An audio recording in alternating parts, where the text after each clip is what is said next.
it's done.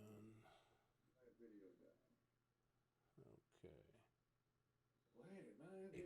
Well, let's get started here with perfect panoramas, and I'll tell you of all of the different techniques for photography that I use. I probably easily 90% of the time when I'm out taking pictures, I figure out a way to use panoramas or to use the technique for making panoramas for a lot of different reasons. First off, it gives me the capability to use a lens that doesn't exist and to come up with a view from a lens that doesn't exist anywhere in the world. And that is that combined photograph of multiple photographs stitched together.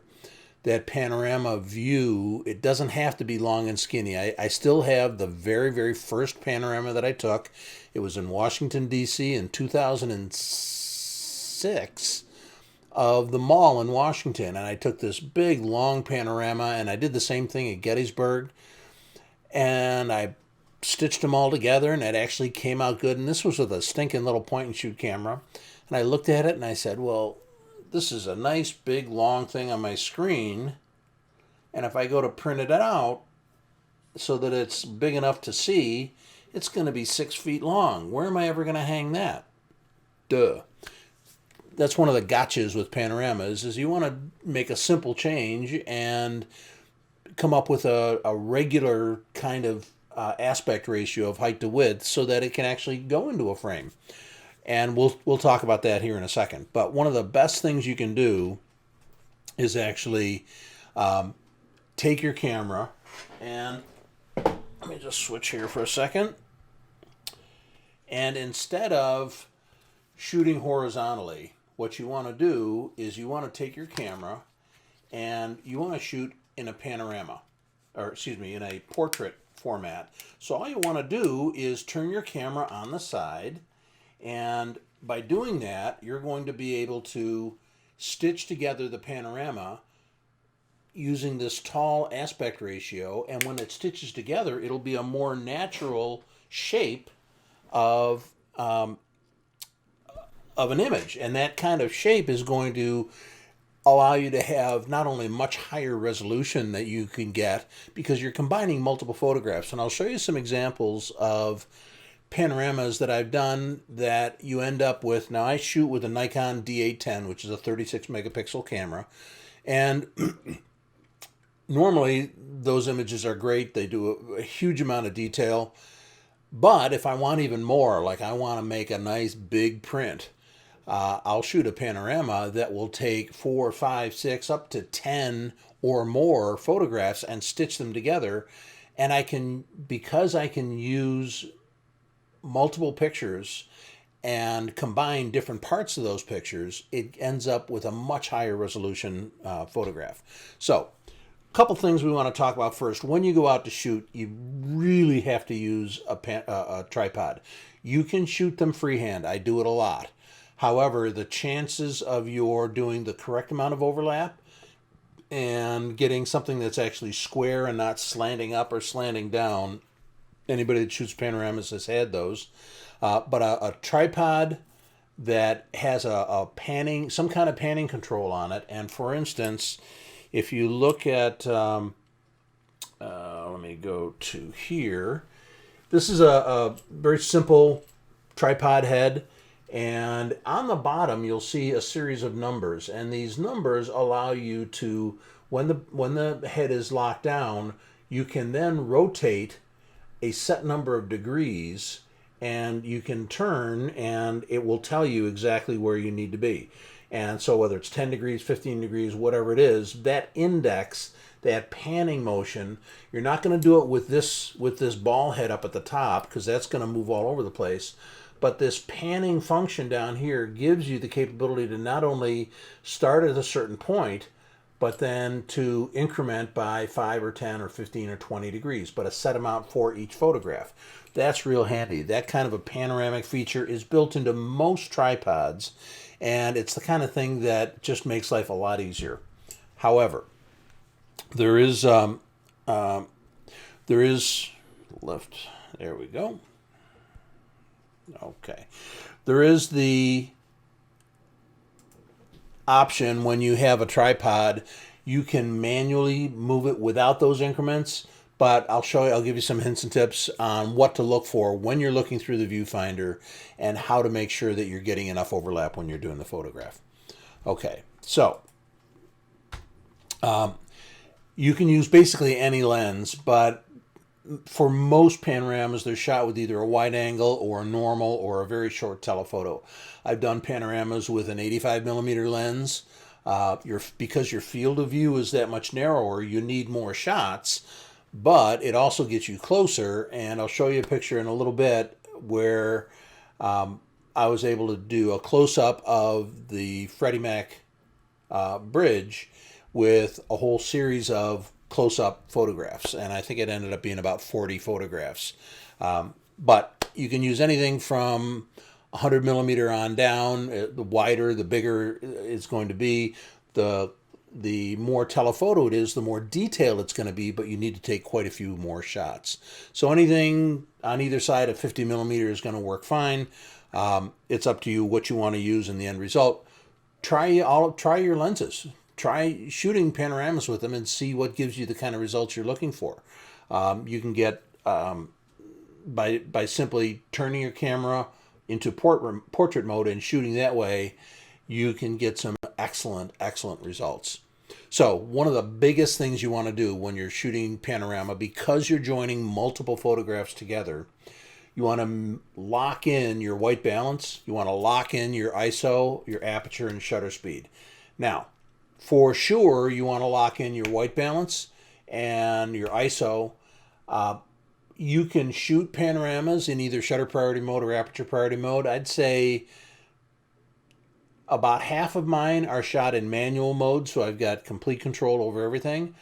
But I'd say easily half I shoot in aperture priority mode, and I make sure that I'm at an aperture that will give me the depth of field that I need. But you want to make sure, especially your white balance, is locked down.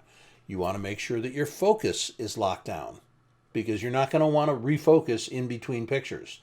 Now, here's a hint. On a lot of cameras, you're going to have, if you haven't turned on back button focus, you're going to have your autofocus tied to your shutter release. So when you press the shutter release, it's going to try and refocus. You want to turn that off. You want to make sure that that's off, because if you're in the middle of taking 8 or 10 shots, you don't want it refocusing and possibly missing focus or focusing on something that you don't intend. So focus on something that is going to be the subject of your panorama, and then you can either turn off autofocus on the camera or turn off autofocus on the lens. Set it to manual focus, and then even though the camera says, hey, refocus, the lens is going to ignore it, so it locks it down. Big key there. Otherwise, I guarantee you're going to have several pictures that are going to be trying to refocus, and they're going to focus on something different. If you use back button focus, you focus, like I said, you focus on the subject, the distance that you want, and then again, because it's back button focus, you can just take the pictures as you want. You don't have to worry about it trying to refocus. Okay? So, but those manual settings will help you when you are trying to stitch together the pictures, and the exposures will be better balanced. You're going to have a lot more success in getting a blended exposure when everything is kind of locked down and nothing changes. Bob, was there a question or anything? Not yet. Okay, cool. Okay. Also, choose an f-stop that is going to make everything that is going to be in your final picture in focus. And generally speaking, the rule of thumb for most cameras is that a couple stops over its maximum aperture is usually going to be the sharpest. So if you have an f1.8 lens, a 5.6 or f8 is going to give you the sharpest image on that f1.8 lens. You can pick anything you want, but again, you want to probably stay away from the high f-stops, f22, f32, because you start to get diffraction, and that will cause your pictures to be a little bit blurry. But choose something f11, f8. In most cases, virtually anything that's going to be in the picture is going to be in focus. You're still going to focus on what you want, but you want your foreground to also be in focus, and you want everything that you're focused on either side of it, you want that to be in focus also. Okay. Excuse me. Okay, so we talked about switching to manual focus, and a lot of tripods, if you look at the center column of your tripod, a lot of them will have a little hook on the bottom of it so that you can hang either your camera bag. I know some people that bring a gallon water jug and they just fill it up with water and hang that on that hook. Something to hold that tripod down so that if there's a breeze, it's not going to sway even a little bit. And especially, again, because you're taking multiple photographs, you don't want anything to change other than what you're looking at, the composition. You don't want anything to change either while you're taking the picture or in between pictures. You want to get that as steady as possible, and that's why you're going to try and use not only a sturdy tripod, but try and weight it down if you can at all. If you're not aware of it, the mirror on most DSLRs slaps up and down in between pictures, and on almost all cameras, there's an option to Nikon calls it mirror up mode, MUP. You can set your camera on mirror up mode so that you press the shutter and it gets the mirror out of the way, and the next press of the shutter will actually take the photograph. That eliminates any possible vibration from the mirror slapping up and down. It does cause some vibration. It depends on your shutter speed whether it'll show up or not. But you can do that. There's also, on some cameras, they have a shutter delay mode, where again you press the shutter release, the mirror flips out of the way, it counts down either 5, 4, 3, 2, or 1 second. You can set that in your menu, and then it opens the shutter. It accomplishes the same thing as mirror up mode, but it does it in a single press. You check on your camera to see whether it has it or not. I know both my Nikons have that, and I use that whenever I'm doing any kind of a landscape or a panorama. I'll use that all the time. Okay. Also, you can use a shutter release, a wired shutter release, or a wireless shutter release if you have them. I have them. They're in my bag. I have them with me all the time. However, it is a lot easier to simply use the self-timer mode. The self-timer mode I have set to 2 seconds, and with that delay, the shutter release delay, I press the shutter. The timer counts down 2 seconds. It then activates the shutter delay that flips the mirror up, and then it takes the photograph 2 seconds later. That accomplishes the same thing as the remote control. So I don't need a wired or a wireless remote. If all I'm trying to do is activate the shutter, just use that self-timer. It's the poor man's shutter release. Okay? Does a great job. Use that probably most of the time. Unless I have to be remote or stand back from my camera for some reason, then I'll use the wired or the wireless remote. And you can shoot either left to right or right to left. The software doesn't care. It's not looking in what direction you're shooting. You can shoot in either direction. Most people, because in the U.S. anyway, we read left to right. For me, probably 95% of my panoramas are shot with the first image on the left-hand side and then moving over. The key here is you have to have enough overlap. How much is enough? A minimum of 30%. Some software can work with as little as 20%.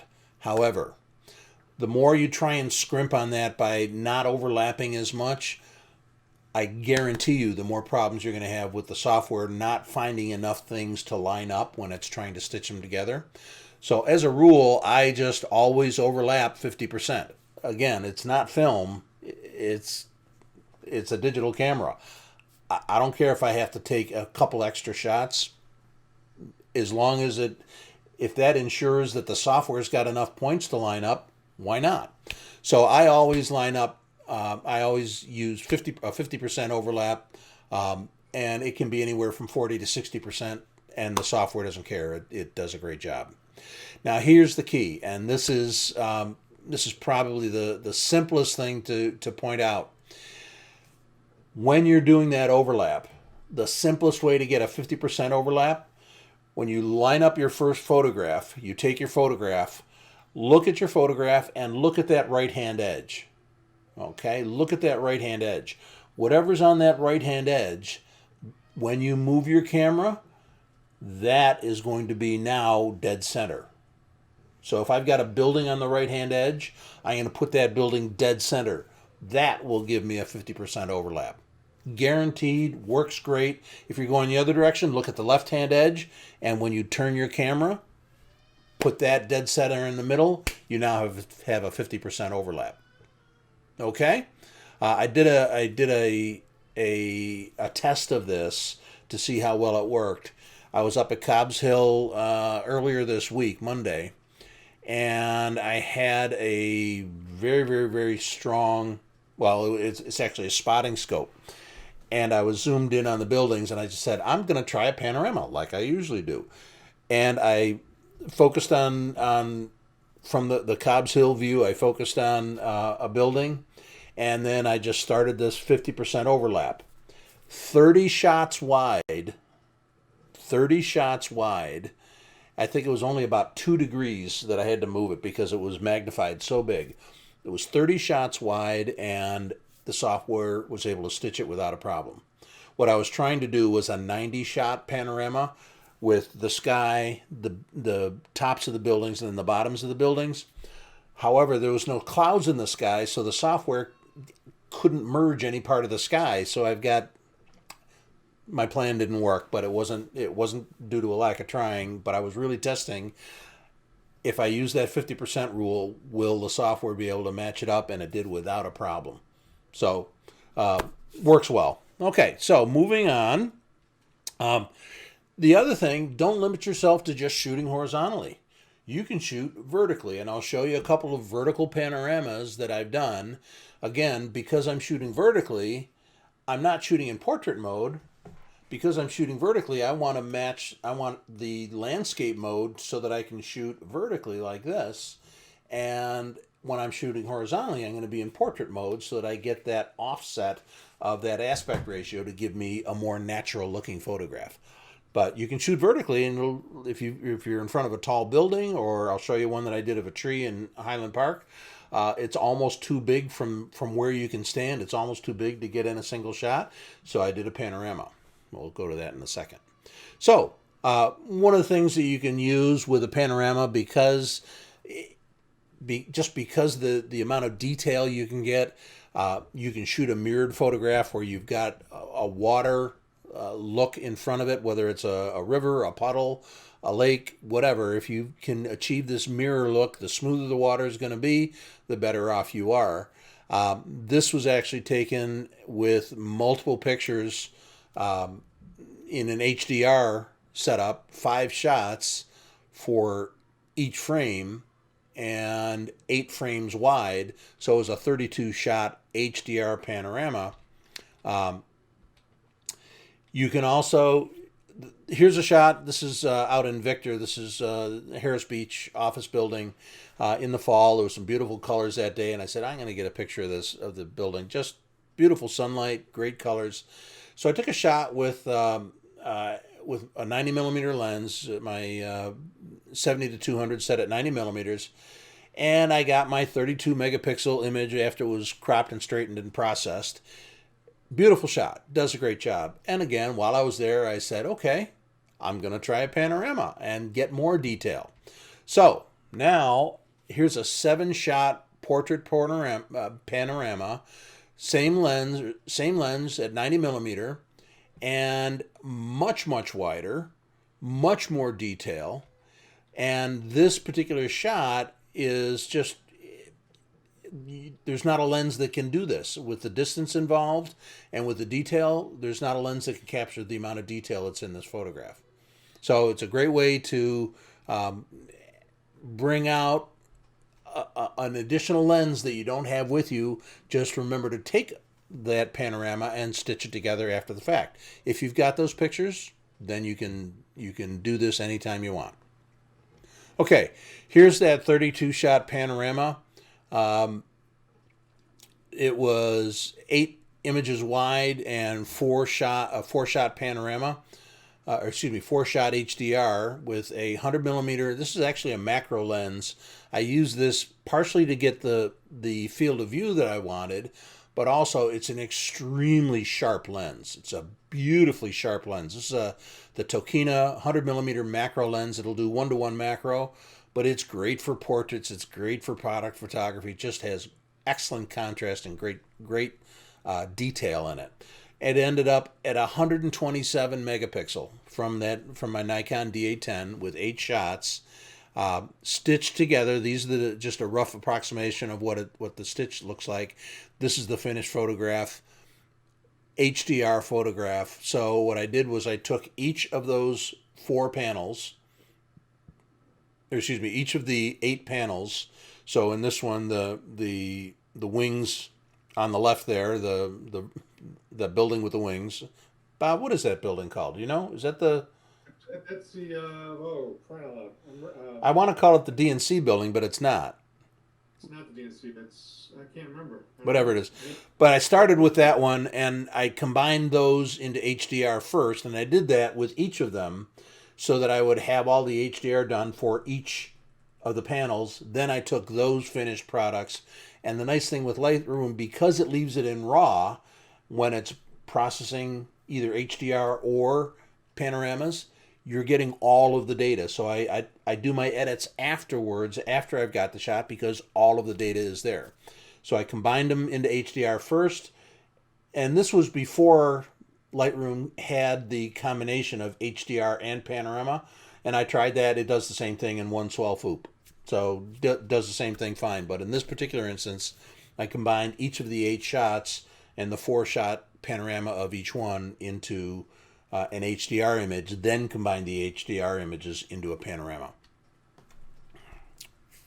And you can see the amount of detail here. It's just, again, because I'm able to use a 100 millimeter lens to get really close and then stitch it together and end up with a normal shaped photograph. I can frame this beautifully without a problem. There's a huge amount of detail in this photograph. But again, with 127 megapixel, I would hope so. Okay. So this is another example up at High Falls from the observation deck. And again, I just happened to be there when there was a beautiful sunset. And I said, again, I'm going to take a panorama. But notice this is at about a 3-second per exposure panorama. And when it's all stitched together, you end up with this absolutely, I have this on my wall in my house. Turned out as a gorgeous photograph, beautiful look of the water, the sunset obviously, and this is Rochester as far as I'm concerned. Okay, so that's 7 shots stitched in Lightroom. And again, if I'm shooting landscapes at all, I'll invariably just break out a panorama because I can. Why not? I know how to, and I'm going to plan on doing that whenever I can. Okay. This one, this past summer, a year ago, we had the opportunity to go down to the water level through something going on with RG&E where they're trying to open that up and make it a little bit more accessible. This is, yeah. It's the Times building. You were correct. It is the Times building. Okay. Thank you, Mark. Thanks.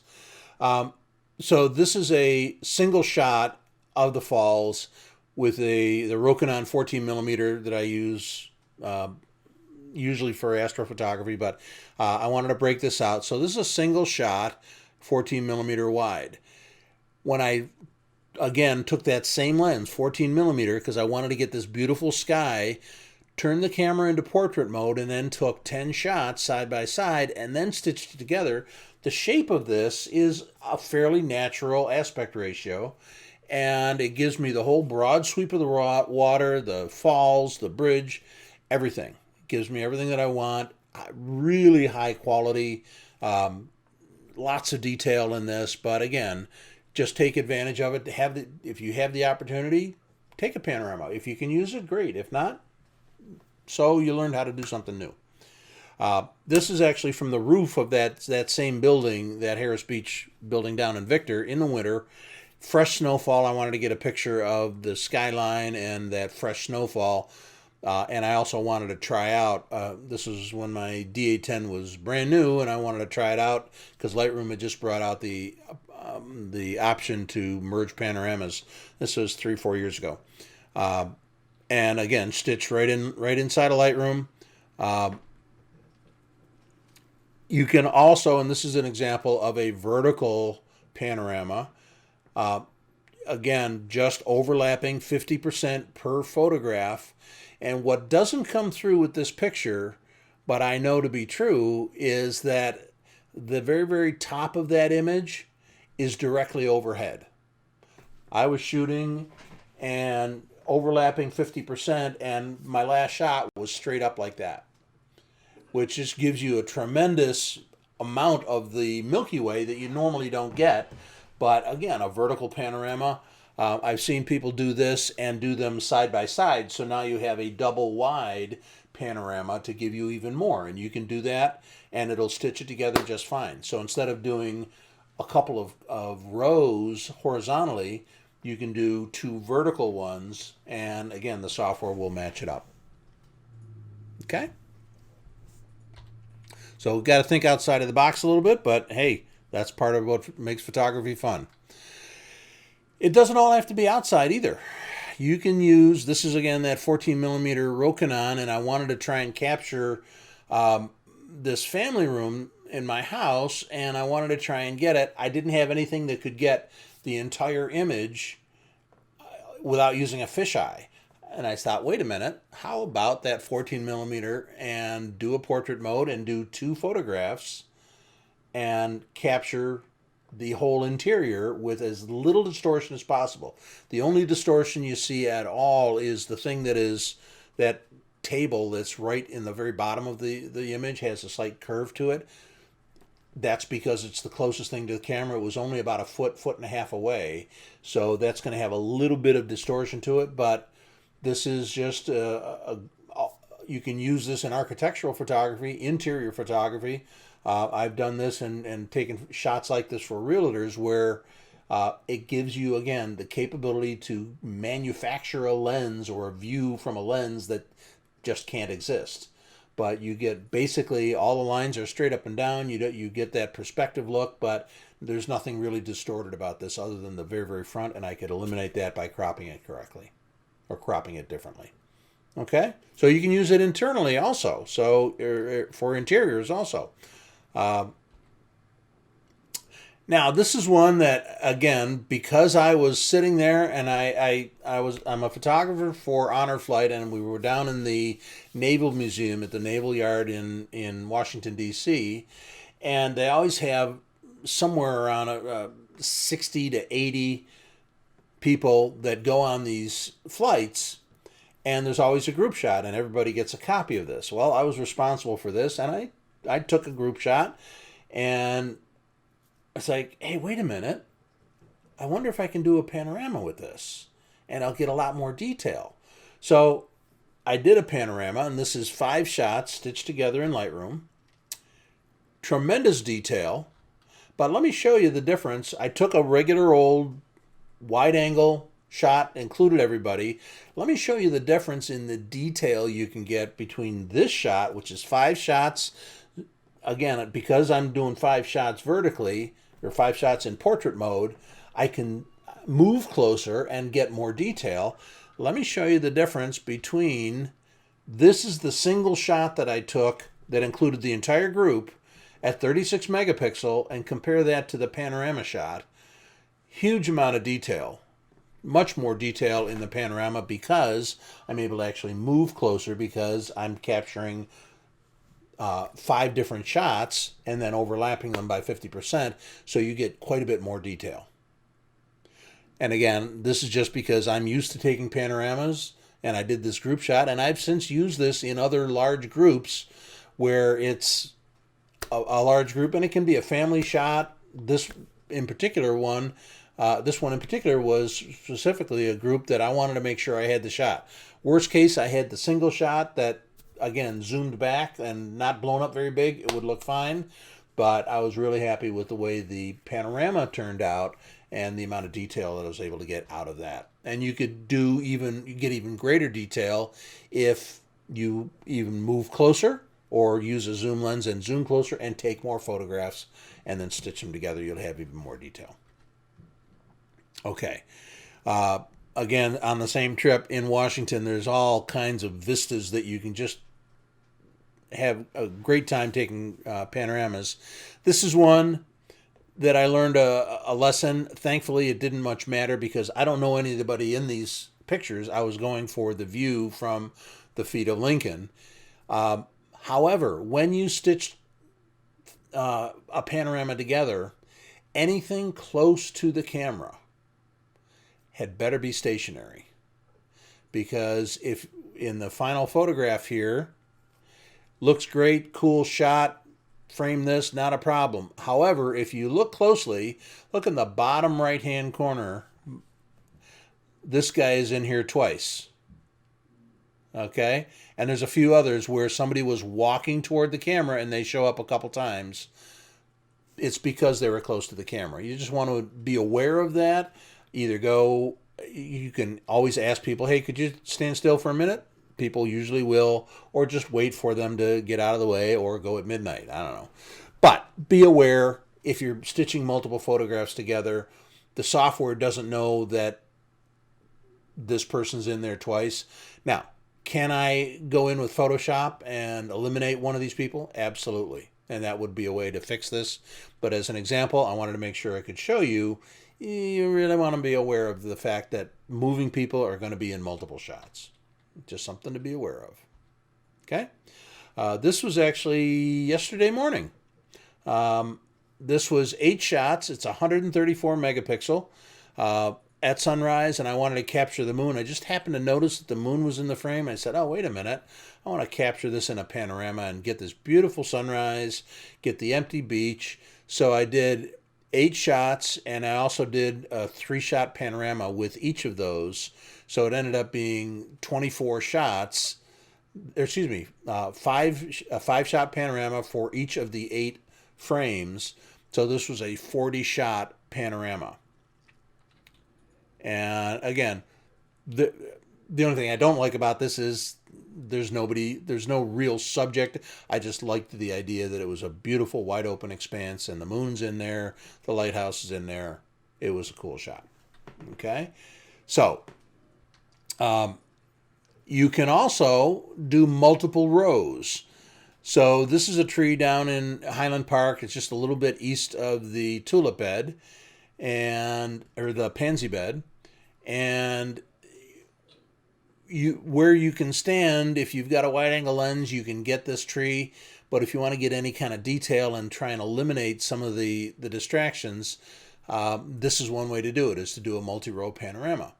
And I've done this shooting vertically, and I'll capture the left side, the middle, and the right side. And just this past May, when they finally let us out of our houses, I was down here and I said, I'm just going to try this and do a 9-shot panorama, 3 of the top, 3 of the middle, and 3 of the bottom, and see if Lightroom can piece it together. And it did a beautiful job. Again, huge amount of detail because I can zoom in on each section, and it gives you a tremendous amount of detail. It's a 121 megapixel image. Lightroom will piece it together without a problem. It looks for the common things that it'll find, and it aligns the whole thing and then merges it and does all the masking for you. It does a beautiful job. Okay, so you can use this in all kinds of different things. It doesn't have to be just horizontal. It can be horizontal and then multiple rows, top, middle, and bottom. There's actually, if you go to a site, it's called, I think it's gigapixel.com.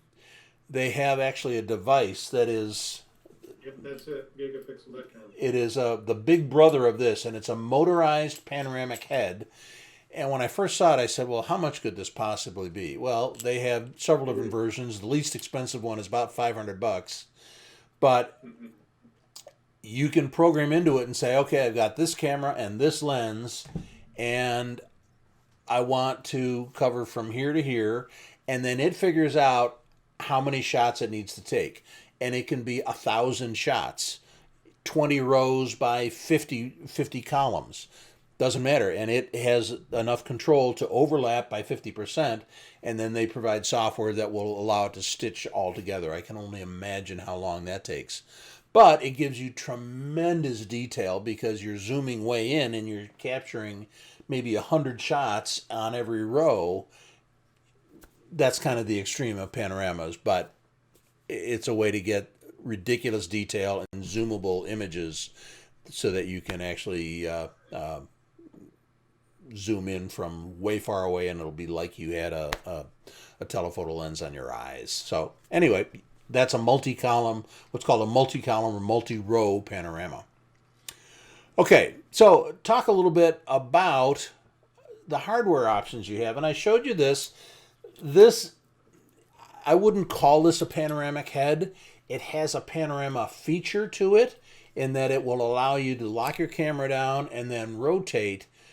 But virtually every ball head has that nowadays. Okay, it has that capability. You can get a panoramic head that is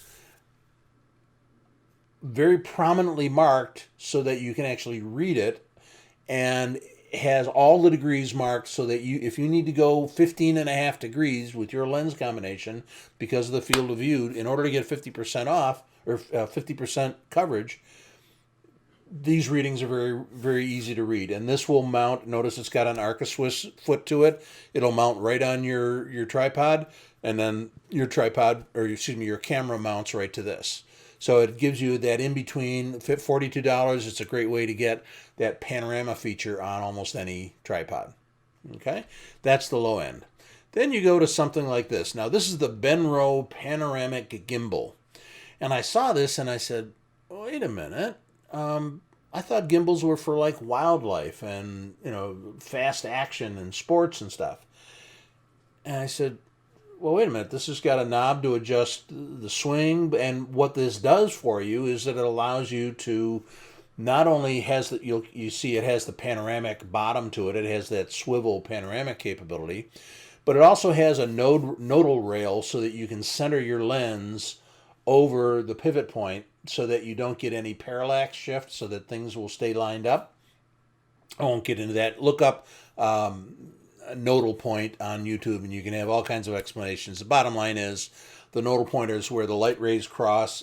It's right where your iris is, or where the iris and the lens is. But that nodal point is more important for anything that's close to the lens. But it's a way of, this has that nodal slide on it. And I'm looking at this, I'm going, oh, wait a minute, $285, holy cow. Time out here. Here's a gimbal. I wonder if I can use this. So I took this. This is a $70 gimbal. Golly, that looks mighty similar to that other one, I must say. This has got a nodal rail on it. This nodal rail allows me to put the camera in here and move this back and forth so that I can center it on the pivot point. The nice thing with this is, especially for multiple rows, I can lock this down, take a series of pictures, and then tilt it up a certain degrees till I get a 50% overlap on the vertical.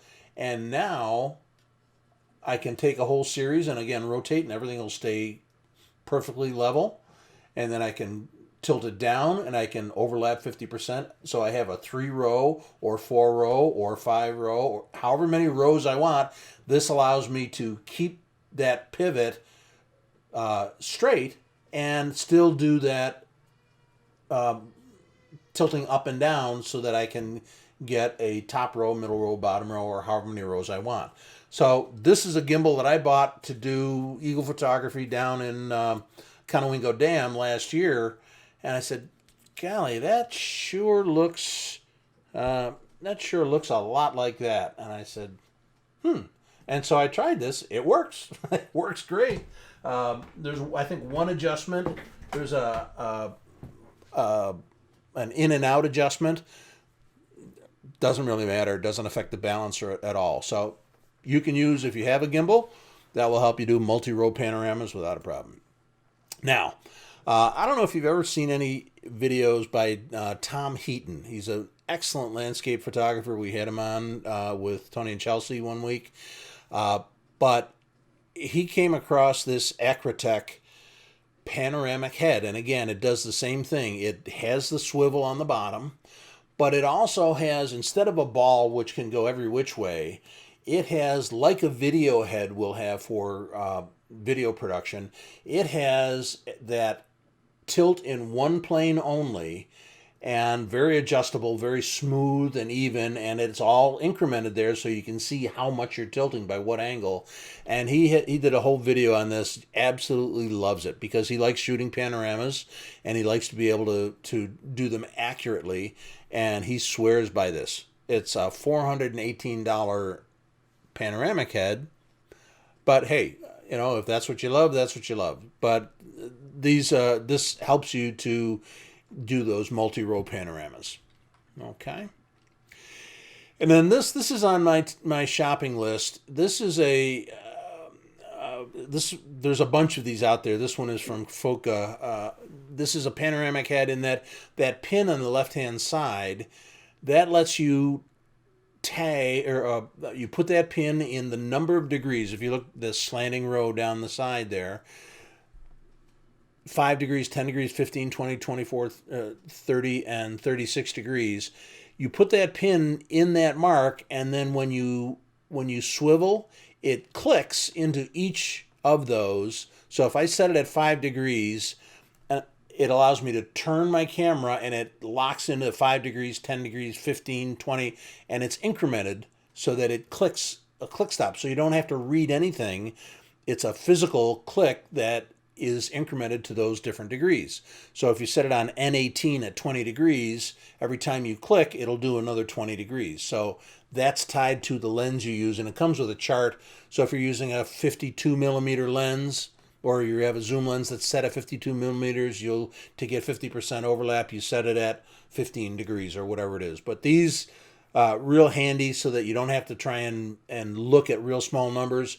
Set it to your lens, and it will just increment based on where you have that pin.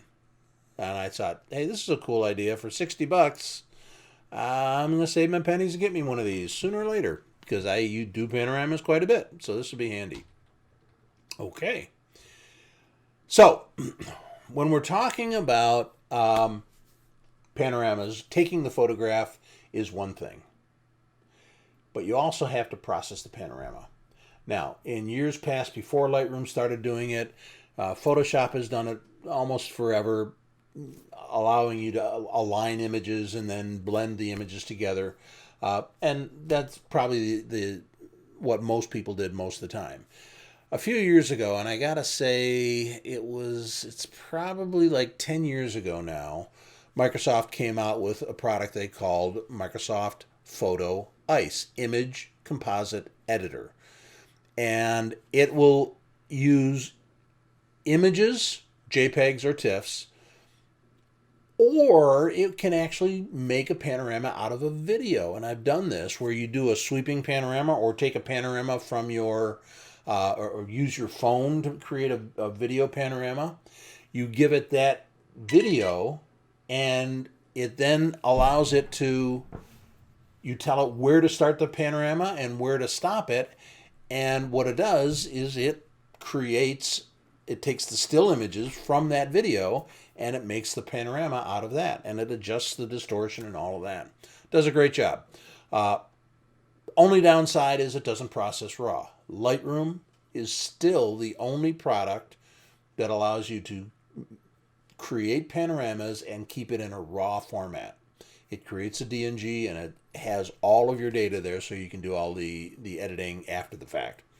There's another program called Hugin, Hugin. It will do just about any kind of panorama you can imagine, and I'll show you what the interface looks like. It can be a little confusing, but once you've used it a couple times, it does a great job. It's pretty straightforward, but it's a public domain, free program, does a great job. It doesn't edit in RAW, nothing else does, but it does do an excellent job where other ones will fail. This is from the other day, and this is the Lightroom, when you say merge these into a panorama, It comes up with these. The nice thing with Lightroom that it does is that because, again, it uses the same engine parts and modules that Photoshop does. See the white sections there on the top? There's an option here in Lightroom called Fill Edges. And especially when you're talking about sky or on the bottom here, sand, what it does is it uses the Photoshop Content Aware, the Adobe Content Aware engine, and what it does is it fills in these white areas. This is where my tripod had been off even just a little bit. And when you're talking about 8 or 10 photographs, if it's not absolutely perfectly level, this is the kind of slanting photograph that you can get. However, you can tell Lightroom, go ahead, if you put a check mark here under Fill Edges, it will fill these in with what looks like more sky and more sand. And it does an absolutely seamless job, does a beautiful job. That is relatively new, but it's just taking the content aware fill from Photoshop and building it into the panoramic capability. You can also tell it to auto crop, where it will take the limits of the image and give you a rectangle inside of that image. You lose a good chunk of your photograph, so I rarely use that. Or you can do what's called boundary warp. And what it does is it takes this boundary and it stretches it up just a little bit. Same thing with the bottom. It stretches it down a little bit. I have not been able to see that the distortion that it causes. It does, because it's literally warping the photograph to fill in those edges. I have never been able to see where it looks distorted at all. So I was always using that boundary warp, bring it up to 100%, and it fills in all of that white space by just stretching the image ever so little bit, just the tiniest little bit. And it's almost seamless. However, since they came up with this fill edges, I use that probably 100% of the time now. I mean, that if I end up with this kind of an image, and it's invariable, or it's almost impossible not to get this, but when I get that, it'll fill in those things in almost all cases, unless there's a lot of detail there, and then sometimes the boundary work will work better. Okay? So that's Lightroom. I would highly recommend Lightroom to do panorama processing virtually all the time. No reason not to. In Photoshop, it uses virtually the same engine. You open up the images you want in Photoshop. It gives you the option to not only blend the images on the bottom there, but it will apply vignette removal. It will apply geometric distortion creation and correction, and it will also do that content aware fill for those edges, those white edges. But it just merges those layers, and I've done this with 50 images, and it does a great job. It's Photoshop. When you're all said and done, oh, that's on. It looks very much like it looks in Lightroom, but does the same thing. It's now in Photoshop, and you then have to save it as a TIFF or whatever you want to save it as. And again, because Photoshop does not edit in RAW, it uses Camera Raw to give you an image, but the resultant image you have to save as a TIFF. Now, is there a difference in a high resolution TIFF image and the original RAW file? Probably not visible to you or I or any other human, but there is a difference. So I would just as soon have it edit in RAW if it's at all possible. This is Microsoft Image Composite Editor, Microsoft ICE. You have to edit your images and then export them as JPEGs or TIFFs, and then give them to the Image Composite Editor, give them Microsoft ICE, and it will stitch them together. Does a great job. You do step 1 is import, 2 is stitch, 3 is crop, 4 is export. It's that simple. And it does a wonderful job. Does an absolutely excellent job. But you do need to edit these pictures, get them looking almost exactly the same in Lightroom or whatever you use, so that the blending will come across much better. Okay? So you export it as JPEG, give it to Microsoft ICE, and it stitches them beautifully. Okay? This is Hugin, and it has a huge, wow, I wonder if that was on purpose, a huge number of options. It does do panoramas just beautifully. It's probably the best in aligning things and in blending things together. And it's constantly being refined. It does an excellent job. All kinds of different projections. On the left-hand side there, you can see the projection and the way they've gotten rid of any distortion by putting it on a sphere, because you tell it reads the images and it says, oh, they're side by side, so you were swiveling. It can also merge images that were taken where you take a picture, then move 10 feet to the right, take another picture, move 10 feet. It will recognize that, so it won't have to adjust for any distortion. So it does a great job. Again, won't edit in RAW, but it does a great job with just about any kind of panorama that you're going to take. Okay? All right, finishing up here. You're going to use a tripod. The camera has got to be level, or you end up with those white parts where the images aren't lined up because it's not level. So take the time, get your tripod legs steady first, steady, and then level them using the bubble level. If you don't have a bubble level, you can get an inexpensive, looks like a little cube that sits on your hot shoe, that you can use that as the ultimate level for your entire camera. But it's got to be level to get a successful panorama. You're going to use the camera in portrait mode instead of in landscape. That will give you a much more natural aspect ratio. Instead of a long, skinny panorama, you'll get one that you could actually put in a frame. You're going to overlap by 30 to 50%. Here's a big key. If you like to use polarizing filters, you can't use them when you're doing a panorama. And the reason is not technical, it's aesthetic. The reason is, if the sun is, say, behind me and I'm using a polarizer on a panorama, polarizers have their most effect when what you're taking a picture of is 90 degrees offset from the sun. Okay? So if the sun is over here to the left and I'm shooting here, that's a 90 degree. I'm going to get the most polarizing effect on the clouds and on the sky when the sun is off 90 degrees. The more it gets obtuse from that, or the more it gets acute to that, the polarizing effect is going to be minimized. Well, think of a panorama. You're taking a broad, sweeping view of maybe up to 180 degrees, usually probably anywhere from 90 to 120 degrees. Unless you're doing it in time with a very fast-moving sun, that polarizing effect is going to change the look of your sky, change the look of the greens in your photograph, reflections, all the things that polarizing does. It's going to change and be less. It'll either increase or decrease or both in all of your photographs. So you can't use a polarizing filter, do any corrections you want, make your blue sky bluer, your white clouds whiter, your greens greener, which is what polarizing filters do.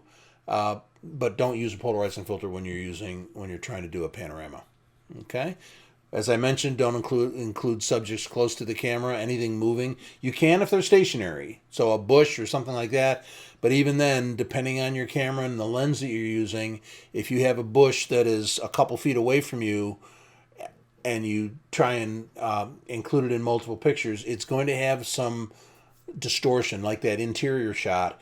It'll have a little bit more distortion, and it might be totally acceptable, but you want to be aware that anything close to the camera can cause you problems. Bushes or trees in the foreground, they can be problematic. Okay?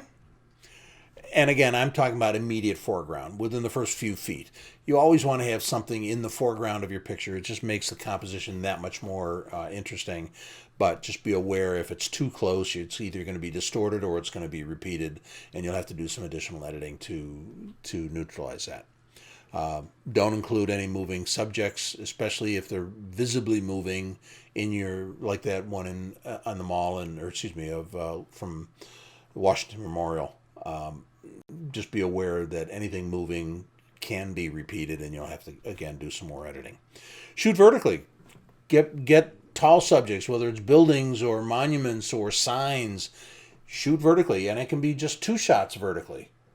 Okay, and stitch them together later. Get all the detail, get nice and close with your zoom, or by walking, zooming with your feet. Shoot vertically, shoot the bottom, shoot the top, shoot the bottom, middle, and top. and then merge them in Lightroom, do the distortion correction, and you'll have a much more detailed image. Same thing like with the Milky Way, shoot vertically. And then you want to use manual exposure almost all the time. Invariably, I'll do one in aperture priority mode, and then I'll repeat the same thing in manual and base my my exposure on the images that I took and come up with an average exposure, so that if I've got some bright lights that threw off the aperture priority, I'm going to take the average of those, and instead of being, if some of them were taken at f5.6 and others at f8 or at a 30th of a second or a 60th of a second, I'm going to average that out and come up with something in the middle, and then do that manually so that I've got both bases covered. Again, it's not film, thank God. Okay. And then multi-row panoramas like that tree, you not only have to overlap 50% with each photograph so that left to right they're overlapped 50%, you also have to overlap 50% vertically. So again, whatever's on the bottom of the image, or excuse me, on the top of the image, as I pan up, that top of the image will now be in the middle of my viewfinder. So that will give me a 50% overlap. So I take my second picture and I look at what's at the top, and if you're doing a Milky Way and you try and find a star or a point on the Milky Way that you can identify, and then as you rotate up, put that in the middle, and now you're at 50%. So that should help you, but you need to do that when you have a multi-row panorama. It has to be overlapped in both axes. Okay? Alrighty then. Has anybody got any questions? If so, send them to Bob. Yeah, all right. One question is, how much was the gimbal head that you had? Did you shoot? This bad boy, because I'm cheap, this bad boy was $70 on Amazon. I'd like to say it's a newer, but I don't see their name on it, and they like to throw their name all over the place. But if you find this, if you just search gimbal head on Amazon, you'll see some that look like this, and this was the least expensive one. It was either 60 or $70, and it is substantial. It is. I can't imagine the Benro being much different, because this thing is a beast.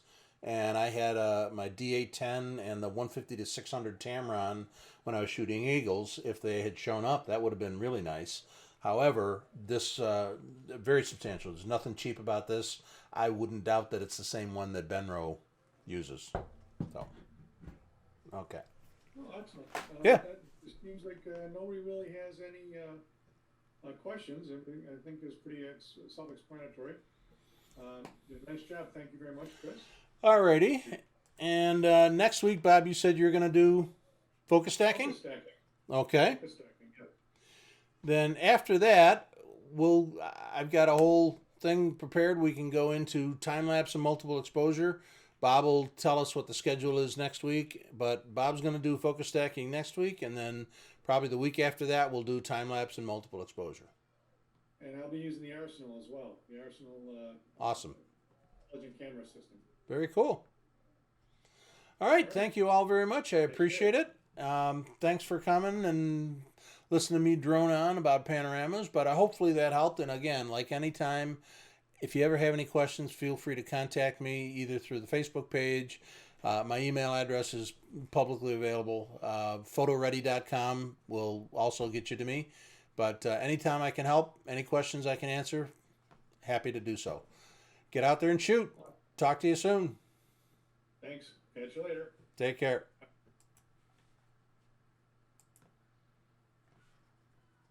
Well done, Chris. Nicely done. Thank you, sir. Let me just finish that. Yep. Okay, cool. That's done. Alrighty.